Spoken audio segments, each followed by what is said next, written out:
Welcome to the Advanced Selling Podcast, the longest-running sales training podcast in podcast history. My name is Bryan Neal. I'm Bill Caskey. We're here every week. Happy almost into the year. Everyone's ready for 2020 to be over. Yes, sir. I got to tell you, though, I had a great 2020. And I'm not sugarcoating it. Like, business was really great. Everyone stayed good. I mean, it's got those problems here and there, but there was enough good. I don't know. Enough good. There was enough good. The nice thing about our business, though, is we're not tied to one industry. Correct. And Correct. so if we were tied to the restaurant industry or jewelry stores or retail of some kind, that might be a problem. But small problem. Yeah. It was. I didn't really follow much of the advice, much of the experts. I kind of get a little critical of experts, even in this space. I think you got to be really careful with who you believe, what you believe. If somebody is saying you got to do it this way, I always feel like, well, wait a minute. What's the other interest you have in making me do something this way? So I followed the local rules, but I didn't really follow the national rules because I feel like, there was no clear understanding of what was happening, and there was a lot of people just shooting from the hip. Yes. So I was outside a lot. I moved around a lot. I worked out a lot. Stay healthy. Stayed healthy. Right. This notion that you close the gyms so that people can't work out and people can't build their immune systems. I always feel like and this is getting political, so here we go. From the time this thing started in March, how many times have you heard politicians, leaders, and I'm not talking about any party, CDC, WHO, all these so-called experts, how much time have they spent telling us to build our immune system? Zero. No time. So then I start to wonder, I wonder why that is. Do we not have immune systems? No, we have them. Why aren't they interested in that? Well, there's no money in immune system building, I presume. No, me going for a walk, there's no money in that. There's no money in that for anybody. And so that's kind of the follow the money thing. And also, do we just not think of that? I mean, isn't that the answer to all of this, is if our immune system is solid and the virus hits us, it bounces off. Yeah. All the epidemiologists that would listen, and which we have dozens of epidemiologists that listen, will now turn us off. They'll be mad about that. Because of the immune system? No, because they just think that it doesn't matter if you have a bad immune system or a good immune system. I don't know. I don't know. I don't know. Okay. I don't know. Another podcast. So, That was good, though. I like getting a little fired up there. I like it. Yeah, I mean, to me, you keep really good care of yourself. You always have. It's the same thing. Thank you. It's the same thing that we deal with our clients is work on the real problem. Yeah, right. Work on the real frickin' problem. Right. Don't work on a problem that's a symptom of another problem. Yes. Work on the root problem. Yes, and it's a logic issue too. So if you read Bill's book, Same Game, New Rules, there's a quote in there that says, it is by Blaise Pascal, I believe. I think it's in your book. And I think it says, if you believe in God and God does not exist, there is little harm done. If you don't believe in God and God does exist, there is much harm done. Yeah. It's sort of a logical reason to believe in God. I'm not saying that's why people should, but that's a logic. Yeah. Same deal. You can build your immune system up, and there have been plenty of really healthy people that have died. Absolutely. Right? Plenty. Absolutely. And yet, no one's going to argue that you building your immune system up is a bad approach to defending yourself against any sickness. Correct. You can't argue that. Now, it's no guarantee it's going to protect you. There's anecdotal evidence. Absolutely. There's little, here and there. there. But you can't say that's not a contributing factor. No. The strength of your immune system is a contributing factor, I got to think, for everything. For Well, all everything. disease. Yeah, For all absolutely. disease. Absolutely. Okay, this is now the health. Yeah, I'm the last guy that should be giving health and wellness here, but podcast. anyway. Okay, so topic today, we are going to kind of riff on a topic that was came up in a couple different clients. Is interesting that you know how these things, like you have these seasons of problems. You've been doing this a long time, Bill. Same here. So you have these seasons. It's like, why does this keep coming up? Yeah. So here's the situation, and we're going to play all sides of the problem here, which is the salesperson's viewpoint and the sales leader's viewpoint. And if you're a sales leader, you will listen with that filter. If you're a salesperson, you'll listen with that filter. But I ask you to open yourself up to the other side to try to see this problem from different dimensions as opposed to just through your own. So here's the problem. Everything is perfect, okay? The behavior of the salespeople is great. It's off the chart. We have records. This is a real story, by the way, real client. Record-setting outbound behavior, record-setting quote activity, fantastic committed training and coaching, multiple scrimmage sessions, role plays, great culture, company-wise and sales-wise, fantastic attitudes, very clear direction, full compliance to Salesforce.com. Everything is detail-oriented. Everything is solid, and the scoreboard sucks. The only thing that's wrong is that last bit of conversion. And so the question is, when you're in this environment where everything should be good and it's not, what do you do if you're the salesperson? What do you do if you're the coach? That's the thing we want to riff on today, is what do you do when everything is good? So it's not a behavior problem. It's not like we don't have enough leads. It's not like the salespeople are lazy, not doing anything. It's not like we don't have visibility into Salesforce.com. The CRM tells us the whole story. We manage all of our numbers and everything. It's not like we don't have a lot of quote. Everything's good, but nothing's spitting out. Okay? And let's remove the industry, like the Yeah, it doesn't matter. 2020. No. It doesn't matter what year it is and what's going on. Let's riff on that a little bit. Yeah, as you were telling the story there, well-crafted story, too. I fully understand. I feel like I'm there. I've been working on it for months. For months. Oh, wait, I mean minutes. Sorry. Yeah. What went through my mind? What went through my mind is the difference between the mechanics of it all, which you outlined that all the mechanics seem right, and the mindset of it all. I don't know if mindset's the right word there. I was looking for an M word. Just the overall, how the salesperson shows up.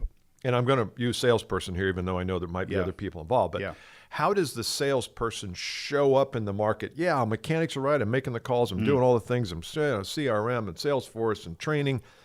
But is there much attention paid to when I show up in front of a prospect or on the phone or virtual webinar? What am I bringing to the table? Am I bringing that part of me that wants a result, or am I bringing that part of me that doesn't give a flying flip about the result, and I'm only here and present with my prospect? And I know you will probably say, because I'm sure if you're training them, you're spending time on that part. But I still feel like if all the mechanics are right, there's something missing inside. There's no mechanics. It's not like you can say, you got to just go do more behavior because you're doing the behavior. Exactly. No, even as you said that, and I reflect about this, and it's a couple different engagements, but we certainly on one of them went a little heavy on the mechanics route, as I think about it, sitting here, versus maybe stepping back with our energy and doing a couple of deep dives into our, head, heart, and soul here to get that square. Because you can be over mechanicked. Does that make sense? You can be over skilled. You can be over either way. Truth. Yeah.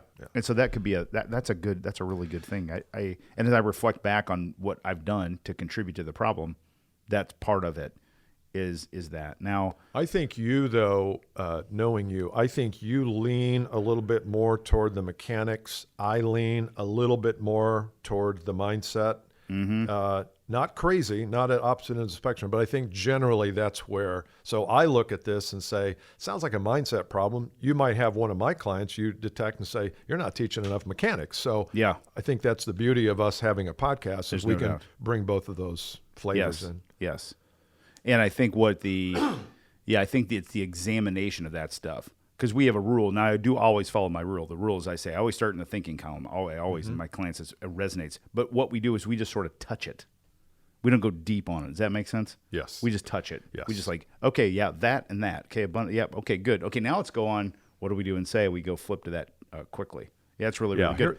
Here's the problem, and this is another episode. But here's what that I study this stuff, and I'm interested in high achievement, but not killing myself to get there. Right. And not advising my clients just to, if you want to double your business, you got to work 90 hours a week. I don't buy that. I don't believe that. So I'm always looking at what's deeper. What can I connect with deeper that allows me to either do different behavior, bigger behavior. It's more quality behavior when I do it, whether I'm making calls or whatever. And we talk on the podcast a lot about detachment and high intent and feeling abundant. And we say if you can adopt those mindsets, then the mechanics get easier and the results come. Yeah. But at the heart of all those mindsets is what? Because it's easy to talk about detachment and abundance and intent, but talking about it doesn't make it so. It at least brings some awareness to it, and you say, oh, you know what? I was feeling scarce at that last call. You know what? And that's good. So you get a little bit of the ways there. But I think that the deep down, innermost thought that allows you to be detached and have high intent is self-acceptance. Yeah. And the ability that you have to accept yourself, flaws, warts, and all, and appreciate yourself and love yourself in a way. And that sounds really squishy and a little to Charles Handy. What was his name? Who? Stuart Smalley. Stuart Smalley. Stuart Smalley. And it sounds a little that way, but really but the problem is that how do you introduce that in corporate training? You know, we're going to work on self-love today. We're going to work on self-acceptance today. Why do you say that? Because I'm looking on my phone because I just prescribed this for somebody. Wow. Which is funny. Hang on. I got to get the author right. Ready? Look, it's right there. Boom, right there. Just up. Do you know this guy? You know him. You commented on one of his things. Kamal Ravikant? Yeah. His book, Love Yourself Like Your Life Depends on It. I didn't know that was it. I couldn't say Yeah. Love Yourself Like Your Life Depends on It. I've listened to this thing 4 times. It's a very good book. It's such a good book. Yeah. Love Yourself Like Your Life Depends on It. And he's a tech business guy who was in a real dark spot, and this is how he got out of it. So it applies. It's really, really great. I love it's that really book. Great guy. Yeah, but I think self-acceptance, and there's a lot of sources for that, his sure. and others. But for sure. And so then, you know, I don't know how you introduce that. We're going to bump up sales today by talking about self-love. Yes, right. But yeah, but there is something to it, because when you, and it's not just about the results in sales. It could be something as simple as, why don't you do more LinkedIn videos, John? Well, you know, I never know what to say. And that's probably a lie. It probably is, I don't have enough self-confidence to do it, because I'm afraid if I put myself out there, people they're going to judge me. And I won't get anything. In fact, it'll do me more harm than good. So it's easier just to stay away from it. That's a lack of self-acceptance. Yes, and yes. Yeah. Yes.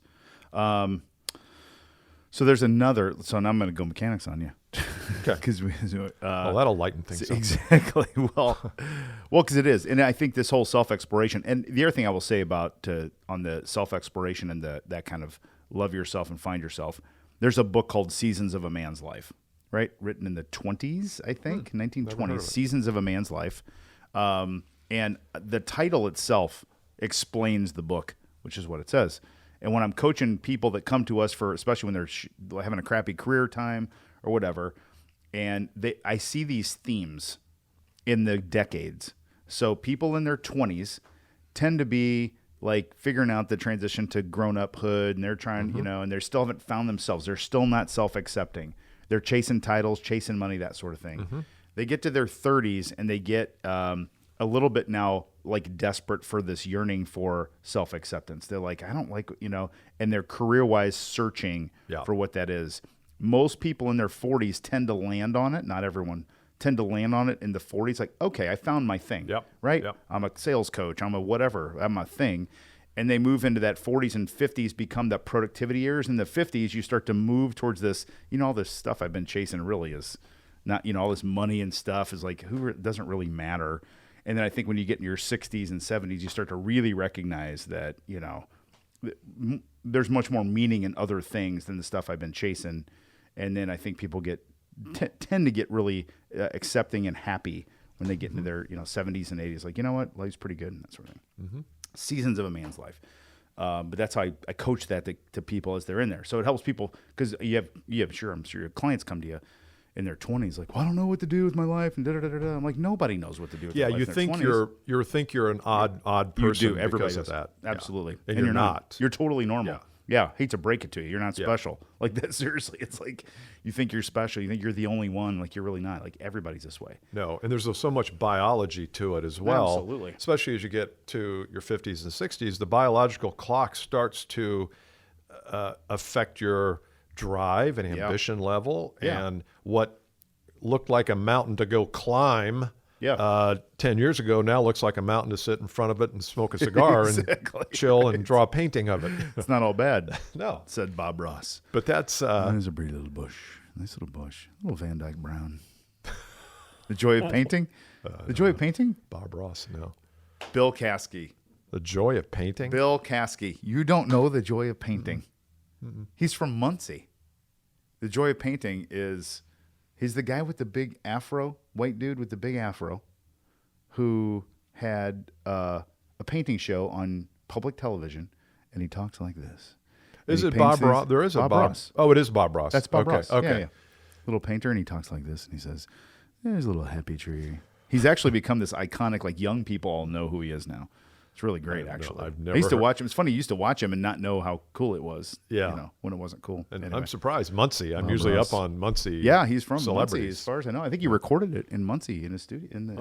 Joy of Anyway, Painting. yeah, Joy of Painting. There you go. Two great things that come out of Muncie, Indiana, right? Dave Letterman and Bob Ross. There's a happy little bush. Yeah, just tap it. Just tap it. Just I'll pull, have to check that out. pull a little Van Dyke Brown.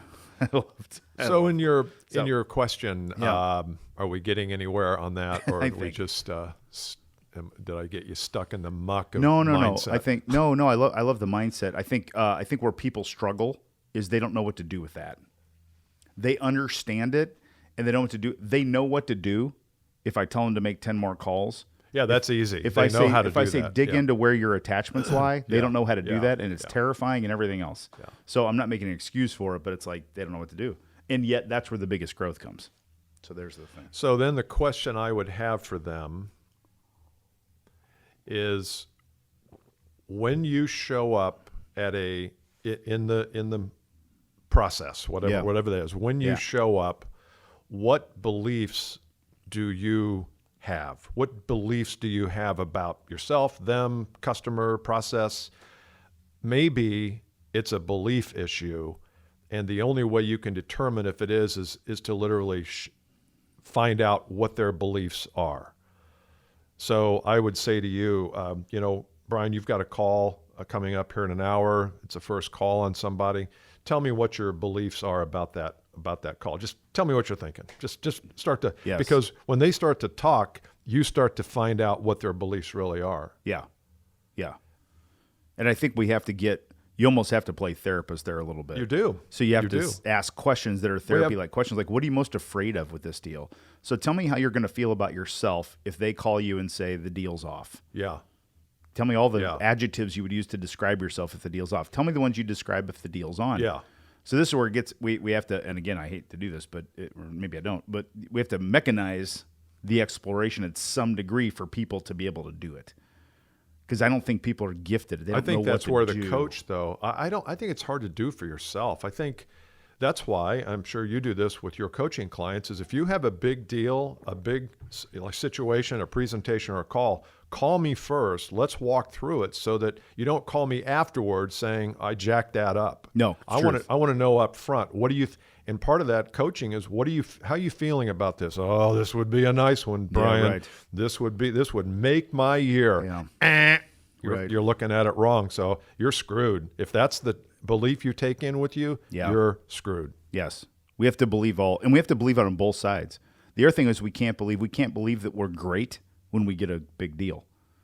We can't. I mean, it's just that deal was the right one at the right time, and that's what came up. So what I think what I'm it's a taking good from all topic. this, Good with the topic is to delve deep. So when you've got this condition where all the mechanics look right and the scoreboard doesn't, where do you go?